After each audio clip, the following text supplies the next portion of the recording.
Fala pessoal, beleza? Aqui é o Rods do Codando TV e hoje a gente está seguindo ao nosso final, né? O final da série que a gente está fazendo sobre melhorar a segurança do seu aplicativo, né? Então, se você não tem ideia como pode fazer ou quer verificar o que você já fez, é um pouco do que a gente está falando ou ter um mapeamento geral do que a gente está falando e ver até que ponto pode te ajudar, acompanhe nossa playlist que acho que 6 episódios.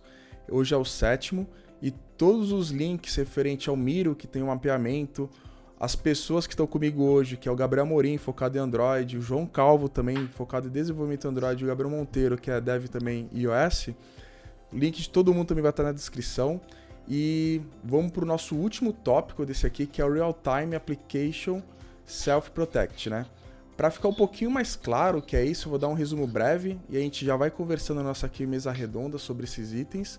E lembrando e reforçando que a ideia é a gente falar alguns itens que tá mapeados na nossa cabeça, pela experiência e tudo mais, mas se a gente esquecer alguns itens, deixa nos comentários pra gente sempre estar populando e estar melhorando esse link aqui do Miro que eu vou deixar disponível, beleza?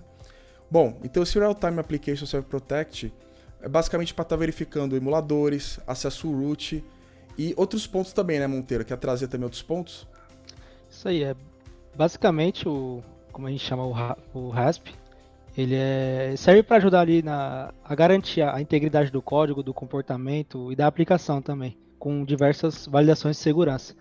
Aí, puxando já uma delas, a gente tem o root ali, que no caso da iOS é o jailbreak.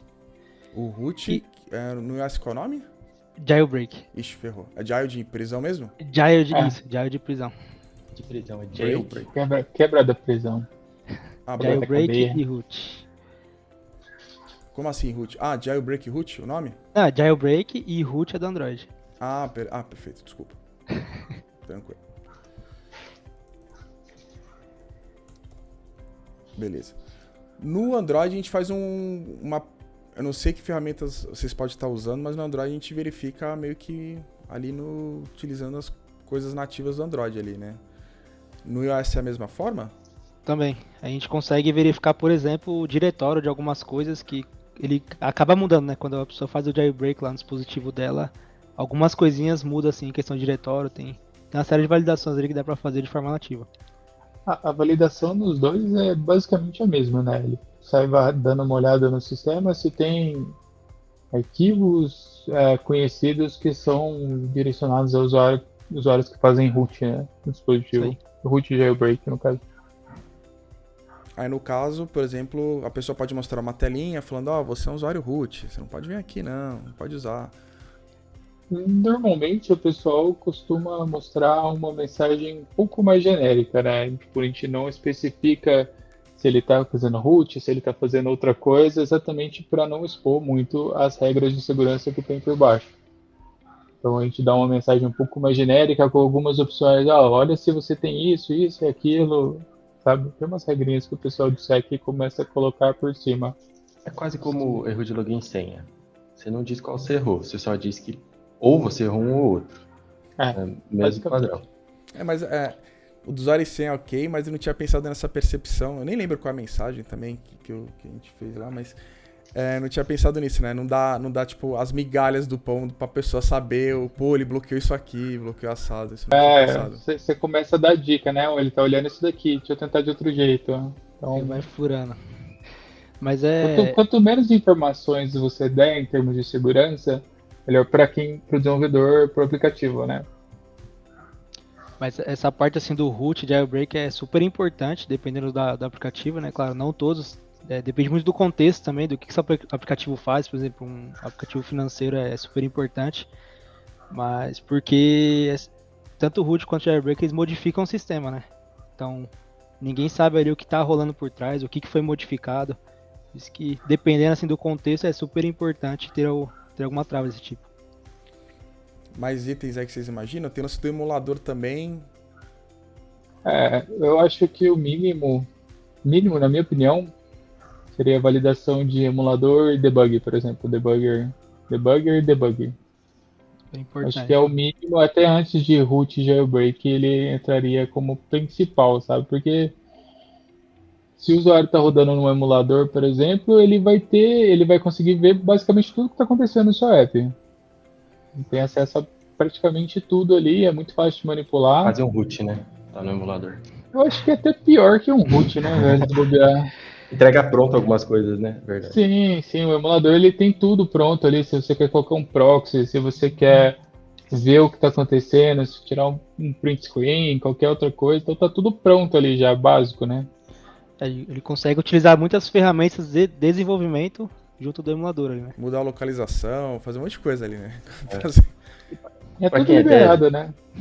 E assim, tá achando estranho, porque eu achei um dia também, o que a gente está propondo não, né? Comentando, o RESP em si é para validar o ambiente que o aplicativo está rodando, né? Se é seguro para esse aplicativo.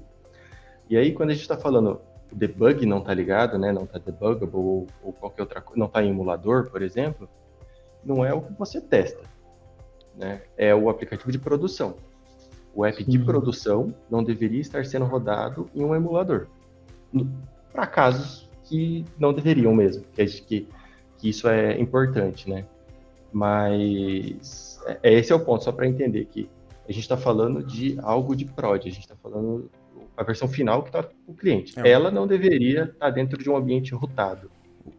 O build type de release que a gente está falando, né? Pra ficar isso aí, bem claro para as pessoas, tá ligado? Não é para bloquear QA, nem debug, deixa a galera fazer Isso vai pra loja. Já fiz isso. Bloqueei QA, todo mundo uma vez, sem querer, mas fiz. Deve ter sido um Ficou pouco protegido. odiado, né? Me xingaram um pouco. E assim, só para diferenciar o do debug pro debugger, que talvez pode não ter ficado tão claro para as pessoas. O debugger é o atacante, sei lá, o infeliz ali, querendo debugar a sua aplicação de prod. Existem formas do pessoal que consegue atachar, né, anexar ali um debugger e conseguir debugar a sua aplicação de release mesmo, né? E ela vem se tiver o debug habilitado, né? Uma vez que você fecha o debug e começa a bloquear, se alguém tentar atachar de alguma forma um debugger ali, a gente fecha essa vulnerabilidade já. Não é esse também o mesmo procedimento, Monteiro? Sim, exatamente. Bem idêntico ao Android. Isso é bem fácil fazer, né? Tipo, pra você que tá assistindo aí o vídeo, isso aí é bem... A parte do root também é tranquilo, então são coisas que são fáceis de desenvolvimento, só afeta o client, literalmente, né? Que é justamente o que o João já trouxe, né? São coisas do ambiente do client referente à aplicação. E tem um ganho alto, né? O do root é só... Acho que ele é muito fácil de fazer, o básico do básico dele. Só que cada dia que passa... cara, atacante é foda, né? Cada dia que passa, eles desenvolvem uma nova forma de realizar o root que a gente acaba não detectando, né? Então, tipo, é sempre manter atento e atualizando as formas de detecção. Seja por bibliotecas grátis, no GitHub tem um monte, seja por bibliotecas pagas. Então, tipo, quanto mais for atualizada, quanto mais ela estiver tendo manutenção, melhor vai ser para quem está usando. Você tem também alguns exemplos para trazer, ou João? Exemplos não, né? Algumas técnicas ou alguns usos para estar prevenindo isso? De root? De root não, mas de outros itens referentes a RASP. Cara, acho que um item extremamente lindo que começa a conectar com o debuggable ali é ptemper, né? Que é você alterar um aplicativo ou pegar o aplicativo de alguém e alterar ele. Isso aí acho que tem muito a ver, assim, principalmente falando assim, mais de Android, igual a galera faz lá, sei lá, acho que tem uns Aptoide, acho que é Aptoide o nome, né? Tem Aptoide, APK uns distribuidor da vida aí de APKs.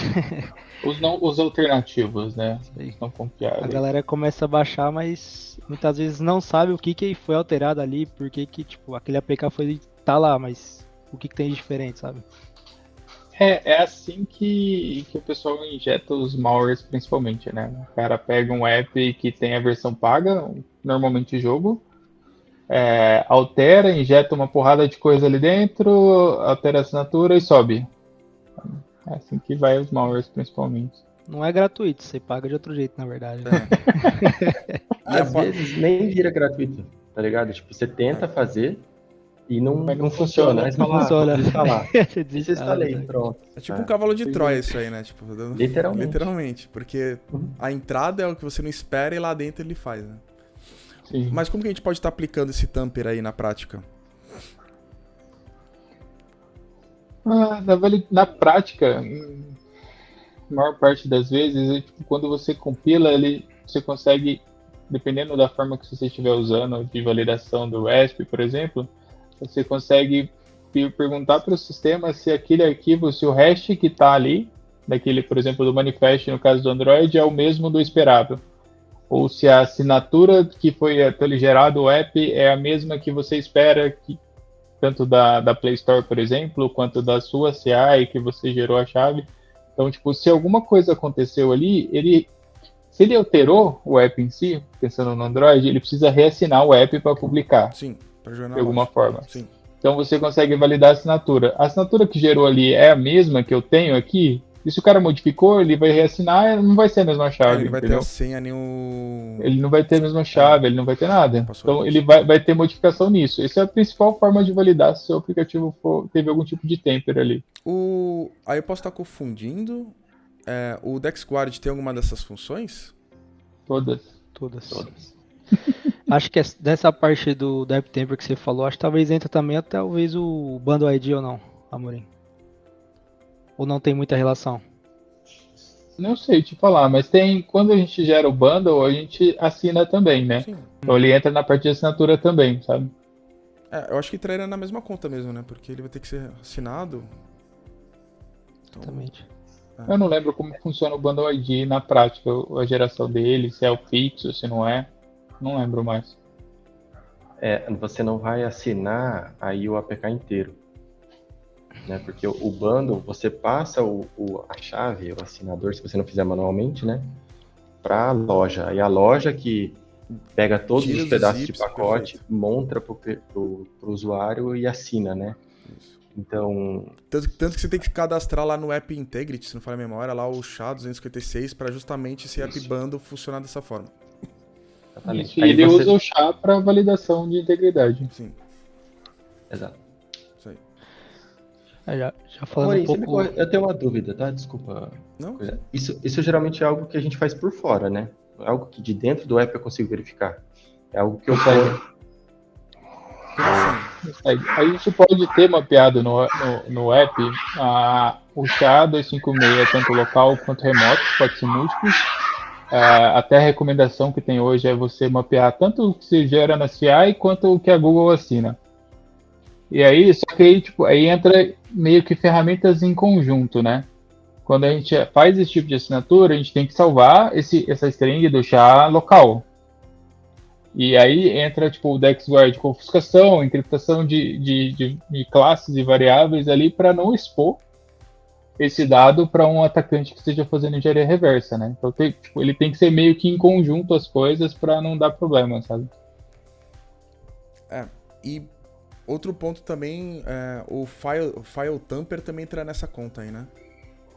O file tamper é basicamente a mesma coisa, ele só está especificando um arquivo específico, né? Por exemplo, você tem um arquivo lá que você sobe as suas API key da vida, sabe? As suas chaves de contrato de API, de autenticação e tal. Aí é recomendável a gente fazer um tamper dele, entrar lá com o DexGuard na ofuscação e encriptação dessas classes também, para garantir, né? E aí você garante que, sei lá, a gente tem um remote config da vida. O atacante foi lá e conseguiu descobrir algumas chaves interessantes ali.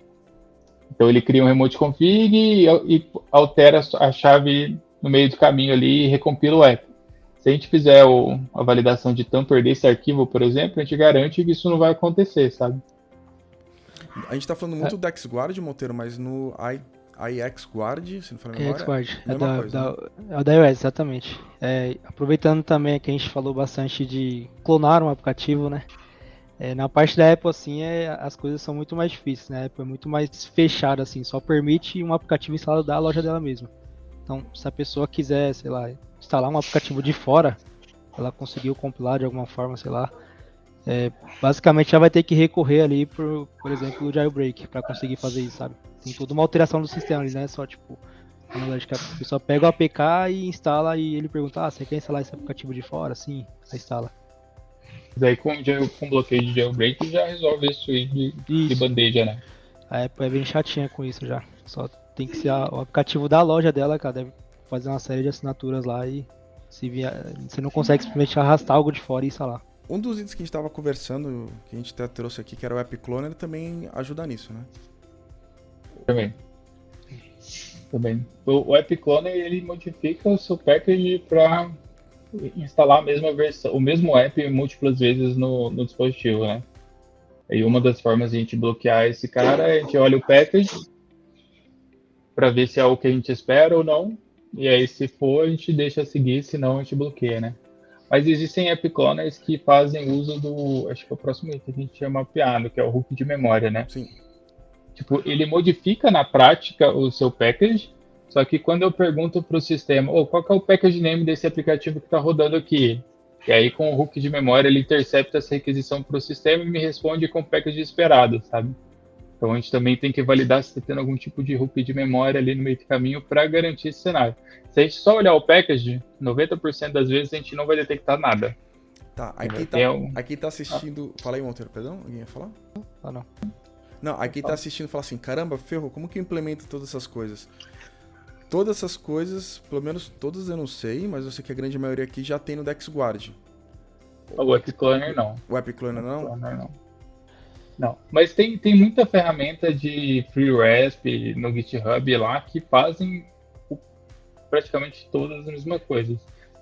Eu não garanto que vai ter a mesma atualização que uma ferramenta paga, né? Porque os caras vivem disso.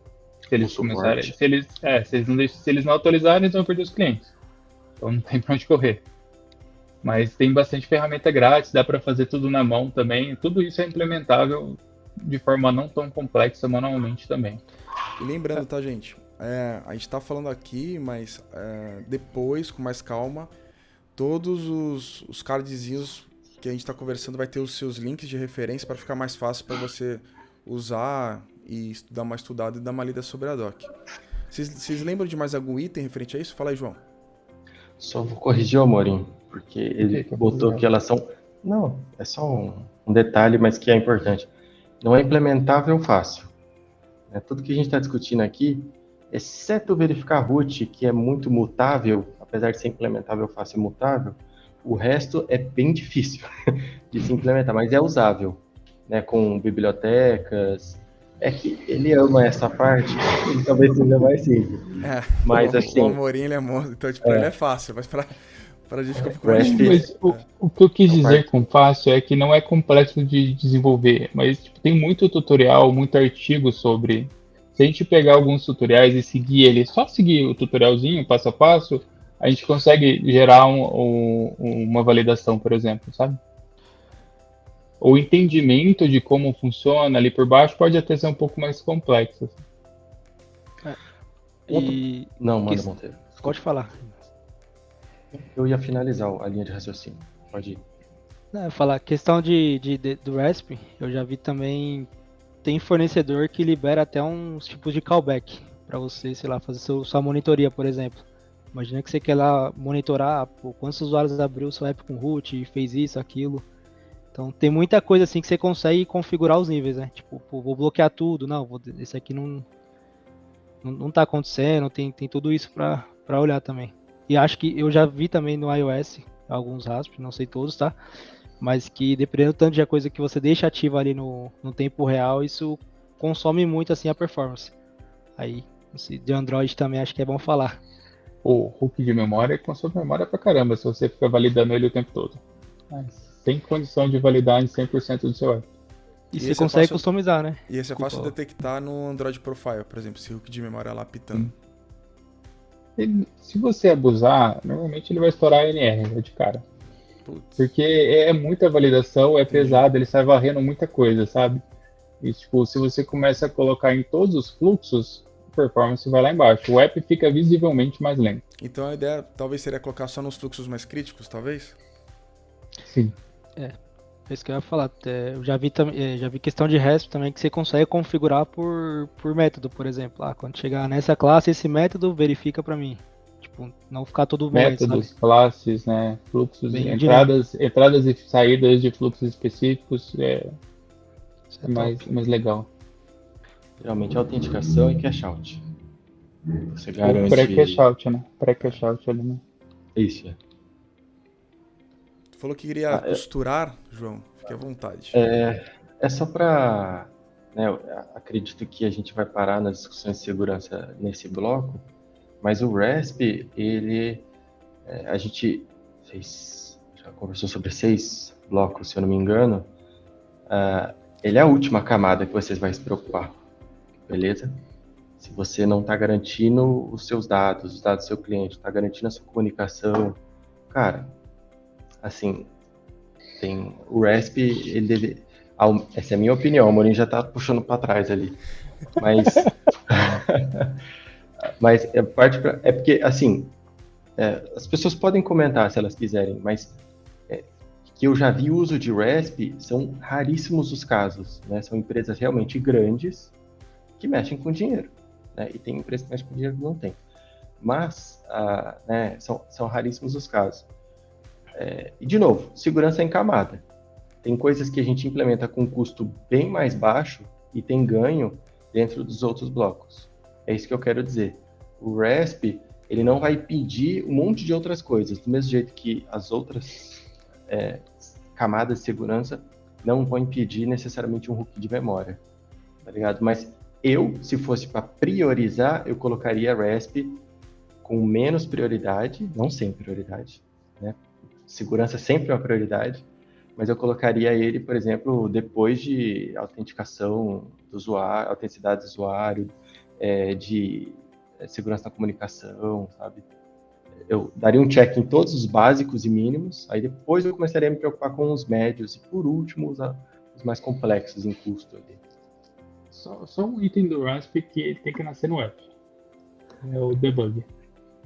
Subiu a produção de debug, acho que até a Play hoje não permite isso, se eu não me engano, no Play Store. Aí se subiu como debug, você vai perder o app de fato já. Vou colocar até uma Vai ter tagzinha muito aqui, ó. Bora. Debug só em desenvolvimento, hein? Eu já vi app em produção com debug habilitado e não faz muito tempo, então é complicado, sabe? E outro ponto que é uma falha de segurança imensa e as pessoas não percebem é log. Sim. A gente já falou, a análise de código pega isso também, mas isso está totalmente ligado a debug. Você só printa log em debug. Fora isso, você não tem que informar nada. Não vai salvo os bugs, não né? vai esquecer teu HTTP lá. Crash é uma coisa. Não vai esquecer teu HTTP lá com os logs das requisições, pelo amor de Deus, velho. É porque Quem para nunca, uma né? pessoa que está explorando, quem nunca, pior aqui, essa aí eu também fui. Uma pessoa que está explorando, qualquer dado ajuda. Né? Seja o nome da tela que está abrindo, que traz alguma informação que você não ofuscou, seja você está printando que está sucesso ou não, ou seja, qualquer coisa. Literalmente, se a pessoa está se dedicando um tempo ali, ela vai conseguir tirar uma informação que vai ajudar ela a abusar de outra maneira. Entendeu? Qualquer ataque começa com obter o máximo de informações possíveis, né? O cara vai brincar como um usuário legítimo ali, tentando monitorar tudo que ele consegue no meio do caminho. Qualquer informação que ele tem ali já pode dar o start para ele realmente começar a fazer o ataque. Fica interessado, né? Começa caçando, né? Depois que começa a traçar um caminho, isso que é importante dificultar ao máximo. Tem mais um ponto do RESP que eu acho interessante, não é o RESP em si, mas de validação de Real-Time Application. A gente consegue validar a origem de instalação do app, né? Então, a gente consegue saber se o app foi instalado via Play Store, se foi instalado via terminal ou qualquer outra coisa. Então, a gente consegue saber se a origem daquele app, mesmo se ele foi manipulado ou não, se ele é confiável, sabe? Então isso ajuda bastante a gente identificar, até ele é uma validação bem mais simples, mas a gente consegue validar a primeira etapa ali, a origem, para saber a autenticidade, né? Se foi realmente o que a gente publicou, ou se alguém manipulou alguma coisa, tem chance de ter alguém manipulado alguma coisa.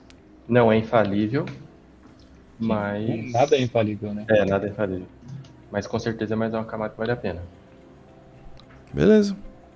Salvo quando você tem lojas customizáveis. Aí você tem que olhar para elas também. Beleza. Difícil. Bom ponto. E é isso, pessoal. Essa foi uma sequência de série com 7 episódios, né? Então esse aqui foi o último episódio e se você ainda não viu os outros, vai estar na nossa playlist. A gente falou sobre ofuscação, análise de código, enfim, falamos de um monte de item que pode ajudar a melhorar a segurança da sua aplicação ou também você vê a real necessidade disso. Quer dar uma palavra aí, Gabriel Amorim, começando por você? Eu queria só agradecer mesmo. A oportunidade foi legal compartilhar.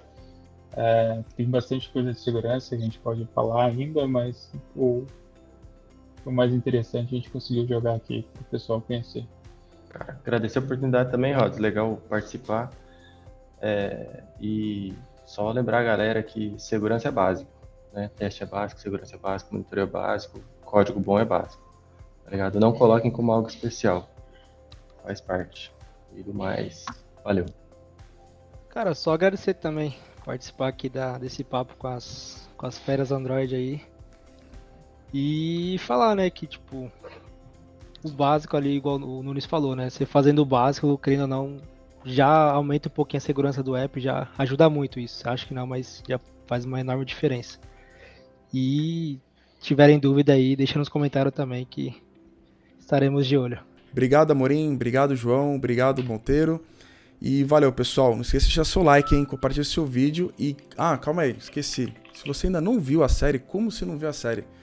Olha a nossa playlist, vê lá ela completa e avalia qual a tua melhor necessidade e qual os pontos desse mapeamento que a gente está trazendo aqui para você pode te ajudar. Caso você queira acrescentar e faltou alguma coisa, deixe nos comentários que a gente popula essa documentação e a ideia é que ela fique cada vez mais rica conforme o tempo vai passando e seja algo mais colaborativo, beleza?